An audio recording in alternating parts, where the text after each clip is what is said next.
गुण पाया जाता है उसे आकाश कहते हैं। शब्द गुण मतलब हमारा बोला हुआ शब्द जहां जाता है, ठीक है, उसे आकाश कहते हैं। ठीक है, मैंने बोला अथर्व, अथर्व कहाँ गया? इस अवशिष्ट भाग में, इस रिक्त भाग में गुम हो गया। ठीक है, ये जो भाग है आकाश है। आकाश मतलब अवकाश अथवा रिक्त स्थान। ठीक है, ये पानी, हाँ, अभी पानी ये देखो बोतल है, इसमें नीचे थोड़ा पानी है, बाकी का जो स्थान है वो क्या है? वो आकाश है। ठीक है, तो आकाश कैसा होता है? जिसमें शब्द नामक गुण पाया जाता है। क्योंकि हमारे सुनने के लिए हमारे कानों में आकाश होना जरूरी है। अगर हमारे कान बंद हो गए तो हम सुन पाएंगे क्या? नहीं सुन पाएंगे ना।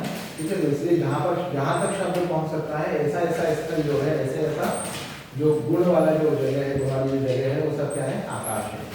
सच्च एक, वो एक ही प्रकार का होता है। उसको बोला हमने विभु अथवा नित्य। इसमें अनित्य होता ही नहीं है, केवल नित्य होता है आकाश। क्यों ऐसा? अनित्य क्यों नहीं होता? क्योंकि इसका कार्य रूप नहीं है। बाकी चीजों का कार्य रूप भी है, आकाश का कोई कार्य नहीं है। फालतू उसको कोई काम नहीं है, फिर भी हमें करना पड़ता है। पर आकाश ने ही सबको धारण करना। हाँ, आकाश समस्त आकाश जो है ना, आकाश अगर सपोज करो आकाश नहीं होता तो पृथ्वी नहीं होती, ये प्रकृति नहीं होती, क्योंकि निर्माण की प्रक्रिया आकाश में संभव है।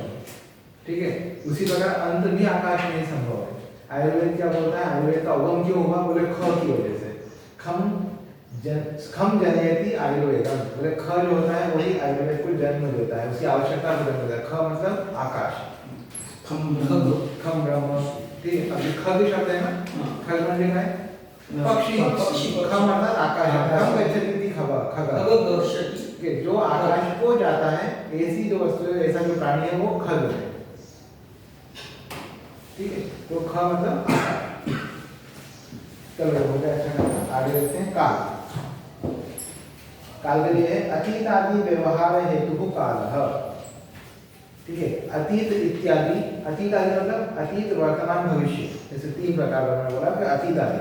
तो अतीत आदि व्यवहार के जो हेतु है, जिस प्रकार का व्यवहार किया जाता है उसे काल कहा जाता है। सच एको विभुर नित्य, वह एक ही प्रकार का है और वो भी नित्य ही है, इसमें भी कार्य रूप नहीं होता, इसलिए एक ही प्रकार है। अगला आता है दिन। दिन म्हणजे दिशा। प्राच्यादि व्यवहार हेतु दिक। हम जो प्राच्यादि का व्यवहार करते हैं, प्राच्य, प्रतीची, उदीची इत्यादि, मतलब पूर्व पश्चिम उत्तर दक्षिण, ये जो है व्यवहार है हमारा, इसको हम क्या कहते हैं? दिक कहते हैं, दिशा कहते हैं। साच एका, वो भी कहते हैं एक ही प्रकार की है, वो भी नित्य है। हाँ, इसमें इन्होंने शब्द दिया नित्या विद्वीच, नित्या विभुरीच। अब विभु मतलब का विभुरी क्या है? विभुरी का मतलब होता है जो नित्य तो है, साथ में प्रकाशित और अप्रकाशित भी होती है। सूर्य होगा तो प्रकाशित होगी, नहीं होगा तो अप्रकाशित, मतलब दिव्य है, जिसमें दोनों प्रकार के गुण पाए जाते हैं। प्रकाश की अवस्था पाई जाती है, उसे कहते हैं विभु।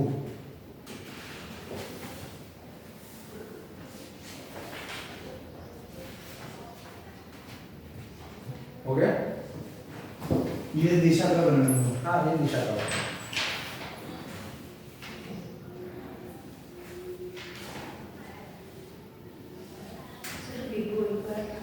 विभु मतलब प्रकाश के योग्य, जिसमें प्रकाशित और अप्रकाशित दोनों होने की क्रियाएं होती है। ठीक है, जिस स्थान में, जिस अवस्था में, उसको विभु कहते हैं। प्रकाश के योग्य, प्रकाश और अप्रकाश दोनों के। व्यापक मतलब क्या? उसमें व्यापक है। अब व्यापक कोई डायरेक्ट बोल नहीं सकता ना, पूर्व की एक अपनी क्राइटेरिया है, सब सभी जगह पूर्व नहीं हो सकता। ठीक है, विभु का दूसरा नाम दिव्य अर्थ ले सकते हैं। क्या? दिव्य, दिव्य विभु किसी नाम दिव्य व्यापक केवल दिशा के व्यापक है, लेकिन उन्होंने आगे क्या बोला? प्राच्य आदि व्यवहार है, तो जो पूर्व है उसकी क्राइटेरिया निश्चित है, पूरा कभी पश्चिम में नहीं जा सकता। ठीक है, उत्तर कभी पूर्व में नहीं आ सकता, तो वो व्यापक नहीं हुआ ना। हाँ, अपना क्षेत्र बोलेंगे तो व्यापक है, लेकिन आप उसको दिव्य रखते। अगला आता है हमारा क्या? हाँ, अभी जो दिशा आती है ना, ये भी कर्मकांड से सीखने को मिलता है। संध्या पे हाँ होता है ना, दिग्बंधन करते हैं ना। एकदम अगला आत्मनिरूपण। ज्ञानाधिकरण आत्मा, ज्ञान का जो अधिकरण है उसे हम क्या कहते हैं, आत्मा कहते हैं। हमारा ज्ञान जहाँ पर जाकर के स्थित होता है वही आत्मा कहलाती है। अधिकरण म्हणजे अधिकरण कार्य करना, आधार, ज्ञान का जो आधार है वो कौन है, आत्मा। सद्विविधो, ये दो प्रकार का है, जीवात्मा और परमात्मा। तत्रेश्वरः सर्वज्ञः परमात्मा एक एव, और उसमें भी जो परमात्मा है, सर्वज्ञ परमात्मा ईश्वर स्वरूप जो है वो एक ही प्रकार का है, एक एव। जीवस्तु प्रति शरीरम भिन्नो विभु नित्यश्च। अब यहाँ पर जो विभु शब्द आया है, ठीक है, वो व्यापक अर्थ में आया है। क्यों आया है, क्योंकि उसने क्या बोला, प्रति शरीरम भिन्नो, वो हर एक शरीर में अलग अलग है लेकिन है एक ही। ठीक है, यहाँ जो विभु है वो प्रसार अर्थ में, व्यापक अर्थ में। जैसे एक शब्द आता है श्लेष अलंकार में अपने, प्रतिकूलता में उपगते ही विभो, विधो। ठीक है, जो बोले विधु के प्रतिकूल हो जाने पर सारे कार्य बिगड़ जाते हैं। अब वहाँ पे विधु मतलब क्या, विधु के दो अर्थ है, विधु मतलब भाग्य, विधु मतलब चंद्रमा। चंद्रमा प्रतिकूल हो जाएगा, मतलब अमावस्या आ जाएगी तो प्रकाश नहीं होगा, सारे कार्य बिगड़ जाएंगे। और दूसरा विधु का मतलब भाग्य, भाग्य प्रतिकूल हो जाएगा तो बनता हुआ कार्य बिगड़ जाएगा। ठीक है, यहाँ पर विधु शब्द में क्या है, श्लेष अलंकार। लेकिन दोनों ही प्रकार के अर्थ आप ले लीजिए, दोनों की ही इसका शक्ति सप्तमी विभक्ति एक वचन आप बनाएंगे तो विधो बनेगा, है ना। शब्द लेके अर्थ दोनों के अलग अलग, इसी प्रकार का यह विधु है। ठीक है, जीवस्तु, जो जीवात्मा है वह प्रति शरीरम भिन्नो विभुर नित्यश्च, वो व्यापक है और नित्य है। ठीक है, आत्मा नहीं है इसलिए वो नित्य है। अगला है मन। सुख आदि उपलब्धि साधनम इंद्रियम मनः। सुख आदि की उपलब्धि कराने वाला, सुख आदि की प्राप्ति कराने वाला जो इंद्रिय तत्व है, जो ज्ञान का जो साधन है वह कौन है, मन है। तच्च प्रत्यात्म नियतत्व अनंत, अनंत परमाणु रूपम नित्य। वह प्रत्येक आत्मा का एक नियत स्थिति है और अनंत रूप भी परमाणु रूप में, नित्य रूप में। अनंत है, परमाणु में, परमाणु रूप में और नित्य है, नित्य का कुछ भी स्थान नहीं है। मन एक ही प्रकार का है, लेकिन क्रियात्मक रूप से, प्रत्यात्मक रूप से वो अनंत प्रकार का है। ठीक है, इति द्रव्य निरूपणम। ये हमने सारे द्रव्यों का क्या कर दिया, अभी द्रव्य हो, हाँ ये द्रव्य पूरे हो गए। अभी द्रव्य को समझ में नहीं आया, ऐसा कुछ है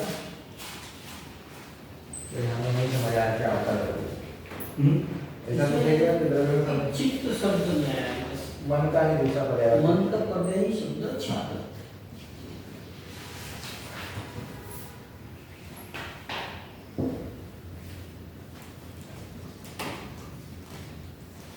ठीक है, आगे चले। अर्थ गुण निरूपण। अब दूसरा है, दूसरा प्रश्न क्या होता है, गुण का निरूपण। चक्षुर्मात्र ग्रहणीय गुणों रूपम। चक्षु के द्वारा, नेत्र के द्वारा जिसको ग्रहण किया जाता है वह गुण कहलाता है। तच्च शुक्ल नील पीत रक्त रहित, हरित रक्त हरित कपिश चित्र भेदात सप्तविधम। अब वह जो गुण है, ठीक है, अब गुण में क्या होता है, गुण कैसा है, तो वो चक्षु के द्वारा ग्रहण करने वाला है। और कितना कितने ऐसे विधाएं कितनी, कितने प्रकार हैं, तो बोले अलग 7 प्रकार हैं। सफेद, नीला, पीला, लाल, हरा, कपिश। कपिश किसे बोलते हैं, ब्राउन कलर। ठीक है, चित्र भेदा, चित्र मतलब रंग बिरंगा, चित्रकला।